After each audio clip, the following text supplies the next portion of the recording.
જય શ્રી કૃષ્ણ મિત્રો, આજે હું એક ખૂબ જ મહત્વની વાત લઈને તમારી સમક્ષ આવી છું. મેં મારા પરિવારની સુરક્ષા માટે એક સમજદારીભર્યું પગલું લીધું છે. હું પાટીદાર પરિવાર સુરક્ષા કવચ સાથે જોડાઈ ગઈ છું.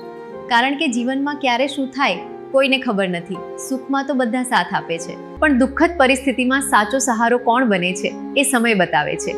એવા સમયે આપણું પોતાનું મજબૂત કવચ હોવું ખૂબ જરૂરી છે, જે આપણા પરિવારની ચિંતા કરે, આર્થિક રીતે મદદ કરે અને મુશ્કેલીમાં આપણો હાથ પકડે તો એથી મોટું આશ્વાસન બીજું શું હોઈ શકે. મારા માટે આ પાટીદાર પરિવાર સુરક્ષા કવચ કર્ણના કવચ કુંડળ જેવી શક્તિ છે, જે હંમેશા મારી અને મારા પરિવારની રક્ષા કરશે. આ છે સમાજની એકતા અને સહકારનું પ્રતીક.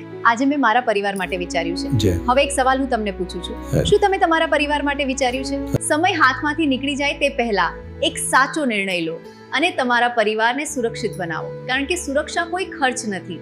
પાટીદાર પરિવાર સુરક્ષા કવચ હંમેશા તમારા પરિવારની સાચી રક્ષા કરવા માટે અને તમારા પરિવારના દુઃખને હળવું કરવા માટે હંમેશા તત્પર રહેશે. જય શ્રી કૃષ્ણ.